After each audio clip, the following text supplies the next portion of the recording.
Prepare చేసిరో కానీ ఆ క్వశ్చన్ పేపర్ ప్రిపేర్ చేసిన వ్యక్తికి ఒకటి చెప్పాలనుకుంటున్నాను. దీంతోనే ఏదో భయపడతామని అనుకుంటున్నారు రేవంత్ రెడ్డి గారు. అసెంబ్లీలో నిలబడి శుద్ధపూస మాటలు మాట్లాడారు. డ్రోన్ అధ్యక్ష, నేను డ్రోన్ నడిపిస్తే నన్ను జైలుకు పంపిస్తారా అధ్యక్ష, అది కేవలం 500 ఫైన్. మరి ఇవాళ మా మీద ఎందుకు కేసు వేసినావు? ఇవాళ ఎందుకు ఇక్కడికి పిలిచినావు? నేను డ్రోన్ ఎగిరేయలేదు కూడా నీలాగా. విద్యార్థులు అక్కడ చెరువు లేదని రేవంత్ రెడ్డి గారు అన్నారు, చెరువును చూపెట్టిర్రు. చెట్లు నరకలేదన్నావు, చెట్లను చూపెట్టిర్రు, నరికిన చెట్లను చూపెట్టిర్రు. ఆ డ్రోన్ విజువల్ చేసినందుకు కేసు వేసినావు. మరి నువ్వు అంత సత్య హరిశ్చంద్రుని పుత్రుని అయితే, వాళ్ళ వారసుని అయితే, మరి నువ్వు అసెంబ్లీలో మాట్లాడింది ఒక మాట అయితే ఇవాళ మరి డ్రోన్ కేసు మా మీద ఎందుకు వేసినట్టు? 500 ఫైన్ వేసి అసలు కేసే అయ్యొద్దు కదా. అంటే రేవంత్ రెడ్డి గారు చెప్పేది ఒకటి, చేసేది ఒకటి. దయ్యాలు వేదాలు వల్లిస్తున్నట్టు ఇవాళ రేవంత్ రెడ్డి గారు రాజ్యాంగం పేరు మీద అసలు నిజంగా మీ ప్రయారిటీ ఏముండాలి? రేపు సుప్రీంకోర్టు కమిటీ వస్తున్నది. దమ్ముందా ఇవాళ మేమంటున్నాం, మమ్మల్ని కలవనిస్తావాను సుప్రీంకోర్టు కమిటీకి చెప్తాం. ఇవాళ సుప్రీంకోర్టుకి తెలియాలి ఏంటిదంటే జింకలు ఉన్నాయని ఫోటోలు వేసినందుకు ఇప్పుడు రిజిస్ట్రార్ గారు వచ్చి చెక్ చేసిర్రు. ఇక్కడ మీరు ఎవరిని రానియలేదు, మీడియాని రానియలేదు, మీడియా మీద ఆంక్షలు పెట్టిర్రు, కొందరు మీడియా వాళ్ళని అరెస్టు చేసిర్రు. కానీ వాళ్ళ పెడుతున్న వాళ్ళను కేసులు వేస్తామంట. ప్రకాష్ రాజ్ గారిది రీట్వీట్ చేస్తే కేసు అంట, ఇంకెవరిదో రీట్వీట్ చేస్తే కేసు ఏందండి? 7 గంటలు ఉట్టి కూర్చోబెట్టారు. చాలామంది కూడా ఏదో చాలా ప్రశ్నలు వచ్చేసినాయి, ఇదైనా అదైనా అనుకుంటారు. 7 గంటలు ఏ ప్రశ్నలు అడగలేదు. తర్వాత పైనుంచి ఒక క్వశ్చన్ పేపర్ వచ్చింది. ఒక క్వశ్చన్ పేపర్లో 25 ప్రశ్నలు, ఇంకో క్వశ్చన్ పేపర్లో 22 ప్రశ్నలు, ఇంకో క్వశ్చన్ పేపర్లో 20 ప్రశ్నలు. 3 ఇన్వెస్టిగేటింగ్ ఆఫీసర్లు. అవం వాళ్ళు ఏం చేస్తారు? ఎవరన్నా ఒత్తిడి పెట్టిర్రా ఇవి పెట్టడానికి? అంటే వాళ్ళ డైరెక్షన్ ఇంకా వేరే వైపు ఉండే, ఎట్లా కేటీఆర్ గారిని లాగుదామా, కేసీఆర్ గారిని లాగుదామా అని. ఎవరైనా మీకు పంపించిర్రా అంటే చెప్పినాం. విద్యార్థులు ఏదైతే హైదరాబాద్ సెంట్రల్ యూనివర్సిటీలో మీ లాఠీ దెబ్బలతోని గాయపడిన విద్యార్థులు ఉన్నారో వాళ్ళందరూ పెట్టిన దాన్ని మేము పెట్టినాం. జర్నలిస్టులు ఎవరినైతే మీరు ఆపే ప్రయత్నం చేశారో అయినా కూడా ఏదైతే ఇమేజెస్ వచ్చినాయో వాటిని పెట్టినాం. ప్రకాష్ రాజ్ గారిది ఎందుకు రీట్వీట్ చేసిర్రు అని అన్నారు. రీట్వీట్ చేయడం కూడా ఇవాళ నేరం అయిపోయింది. కేటీఆర్ గారిది రీట్వీట్ ఎందుకు చేసిరంటే మా నాయకుడు పోయి చేస్తాం, రీట్వీట్ చేస్తాం. మీ పోలీస్ డిపార్ట్మెంట్ ఏదన్నా ఎప్పుడన్నా మంచి పనులు చేస్తే అవి కూడా రీట్వీట్ చేస్తాం. అది కూడా నేరం అవుతుందా? అయింది రీట్వీట్ చేయడం కూడా నేరం అవుతుందా అని అన్నప్పుడు మొబైల్ ఫోన్ కావాలి అని అంటారు. మొబైల్ ఫోన్ లేదు అని అంటే ఇంటికి సోదాలు పంపిస్తాము అని అంటారు, సెర్చ్ ఆపరేషన్ చేస్తాం. మరి నోటీస్ ఎక్కడిది అని అంటే ఇలా అడిగినాం. సుప్రీంకోర్టు ప్రకారంగా ఇలా మేము ఒకటే చట్టబద్ధంగా. మరి రేవంత్ రెడ్డి గారు మాట్లాడారు కదా, రేవంత్ రెడ్డి గారు కూడా ఫాల్స్ న్యూస్ చెప్పారు కదా జింకలు లేవని. ఇలా మాకు లోపటి ఉంటే సమాచారం వస్తుంది, అందరూ మాట్లాడుకుంటున్నారు. కానీ పాపం వీళ్ళందరూ కూడా డ్యూటీ అక్కడ చేయలేకపోతున్నారు గచ్చిబౌలి వాళ్ళు. ఎందుకంటే డీసీపీ గారు ఇక్కడనే ఉన్నారు, ఏసీపీ గారు ఇక్కడనే ఉన్నారు, సిఐ గారు ఇక్కడనే ఉన్నారు, 3 ఎస్ఐలు మమ్మల్ని విచారణ చేపిస్తున్నారు. మొత్తం మా పని మీదనే ఉన్నారు. 3వ జింక చనిపోయిందంట పాపం. కానీ ఎవరు చంపుతున్నారో, ఎట్లా చనిపోయిందో వాళ్ళ మీద ఏమైనా కేసు వేసిర్రా? చెట్లు నరికిన తర్వాత 3 జింకలు ఎటు పోవాలన్నా, గోపానపల్లి దిక్కు పోవాలన్నా, ఇంకేటన్నా ఉరకాలన్నా, ఎటు దిక్కు పోవాలనో అర్థం కాని జింకలను ఇవాళ రేవంత్ రెడ్డి గారు పంపించిన కుక్కలు చంపేస్తున్నాయి. మరి వాటి మీద ఏమైనా కేసు అయిందా? సల్మాన్ ఖాన్ అనే నటుడు ఒక జింక మీద వేట చేసిండని ఆయన మీద 30 సంవత్సరాల నుంచి కేసు నడుస్తున్నది.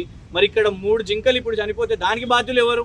దాని మీద విచారణ జరగాలి కదా. జింకల ఫోటోలు పెడితేనే, జింకలు చనిపోతున్నాయని ఫోటోలు పెడితేనే కేసులు అయితే మరి జింకలు ఎవరి కారణం వల్ల చనిపోతున్నాయి? మేమన్నాం జింకలు ఉన్నాయని, మమ్మల్ని కాదండి, సుప్రీంకోర్టు జడ్జి గారు పంపించిన హైకోర్టు రిజిస్ట్రారే చెప్పారు, లిఖిత పూర్వకంగా చెప్పారు. జింకలు చూసినాము, నెమళ్ళు చూసినాము, 100 ఎకరాలు నరికేసిన చెట్లను కూడా చూసినామని. మళ్ళీ ఇంకొక అయ్యో గారు అదే ఎందుకు పెట్టిండ్రు అని అంటే, పిల్లల మీద లాఠీ చార్జ్ చేసిన రక్తం ఒక ఎత్తు అయితే అక్కడున్న ఏవైతే మూగ జీవులు ఉన్నాయో ఆ జింక రక్తం ఉన్నది, అదే రక్తంతో నువ్వు పోయి గాంధీజీ చెరకుని పట్టుకొని ఫోటోలు ఇస్తున్నావు. నమ్ముతారా? ఒకటే చెప్పాలనుకుంటున్నాను, మీరు 14 ఏప్రిల్కి పిలిచినా, ఏ రోజు పిలిచినా రేవంత్ రెడ్డి గారు భయపడేది లేదు. మీరు తప్పుడు కేసులు వేసిర్రు.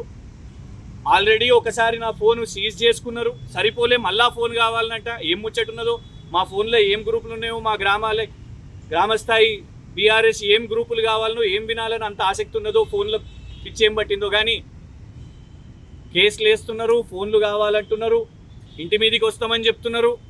పోలీస్ స్టేషన్లో విచారణ పేరు మీద గంటలు సుమారు 11 గంటలు ఇవాళ మమ్మల్ని మీడియా వాళ్ళని ఇక్కడ అందరినీ కూడా కూర్చోబెట్టారు కదా. ఇది మర్చిపోయేది లేదు. దీన్ని ఖచ్చితంగా గుర్తుపెట్టుకుంటాం. ప్రతిరోజు ఇంకెక్కువ పని చేస్తాం. ఒక్కొక్కసారి నా మీడియా మిత్రులు అడుగుతుంటారు ఎందుకు ఇంత పర్సనల్ తీసుకుంటున్నావు అనేసి. బరాబర్ పర్సనల్గా ఇది. ఎందుకంటే నువ్వు మా యూనివర్సిటీ భూములు, నేను ఉస్మానియా యూనివర్సిటీ విద్యార్థినండి, ఇక్కడ పరిశోధన చేసిన, పిహెచ్డి చేసిన. యూనివర్సిటీస్ ల్యాండ్స్ అంటే బరాబర్ కొట్లాడతాం. తర్వాత కొత్త కథ, మేము యూనివర్సిటీనే షిఫ్ట్ చేస్తాం.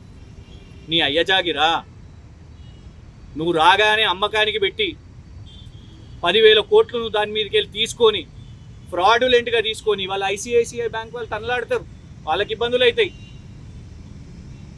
అండ్ ఇదంతా కూడా మళ్ళీ ఏంది, ఇవాళ ఎందుకు ఎట్లా డైవర్ట్ చేయాలి, ఎట్లా డైవర్షన్ చేయాలి, డిస్ట్రక్షన్, డిమాలిషన్, డైవర్షన్, ఇవి ఒక్కటి మాత్రమే రేవంత్ రెడ్డి గారికి తెలుసు. సో మాకు తెలిసింది పోరాటమే. నువ్వు చేయలేని తెలంగాణ ఉద్యమం మేము చూడని జైలా, మేము చూడని కేసులా, మేము చూడని విచారణ రేవంత్ రెడ్డి గారిలా కాదు. ఇవన్నీ కూడా 3 సంవత్సరాల లోపు సెక్షన్సే, కానీ దానికి ఇంత పెద్ద సీన్ చేస్తున్నారు. అండ్ ఇంకోటి ఏంటంటే 4 కేసులు అంట, ఎఫ్ఐఆర్, 4 ఎఫ్ఐఆర్లు సేమ్ సెక్షన్స్ పెట్టి. పాపం ఇది ఇంకొకటి, ఒక్కటే ఇన్వెస్టిగేటింగ్ ఆఫీసర్ దగ్గర కూడా పెట్టవచ్చు. ఒక ఎస్ఐ గారు ఖతం చేసేస్తుండే, ఈ రూమ్లోకి వెళ్ళి ఈ రూమ్, ఈ రూమ్లోకి వెళ్ళి ఆ రూము, ఒక్కొక్క కేసు. పాపం వాళ్ళని కూడా కదా, వాళ్ళని కూడా ఇబ్బంది పెడుతున్నారు. మహిళల మీద అత్యాచారాలు జరుగుతున్నాయి. వారి సొంత జిల్లాలోనే ఒక మహిళ మీద 8 మంది అత్యాచారం చేశారు, గ్యాంగ్ రేప్ చేశారు. జర్మన్ టూరిస్ట్ వచ్చింది, అత్యాచారం అయింది.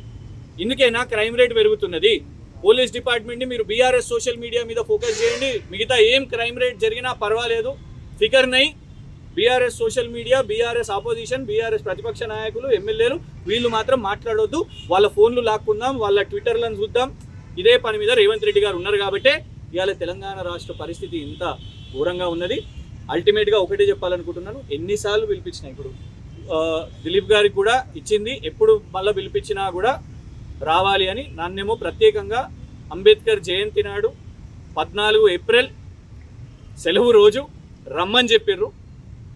వస్తాను, కానీ తప్పకుండా కూడా న్యాయపరంగా నాకేమేమి లీగల్ రెమెడీస్, కాన్స్టిట్యూషనల్ రెమెడీస్ ఉన్నాయో డెఫినెట్గా వాటిని ఉపయోగించుకుంటూ కాంగ్రెస్ ప్రభుత్వం మీద డెఫినెట్గా పోరాటం కొనసాగిస్తాను.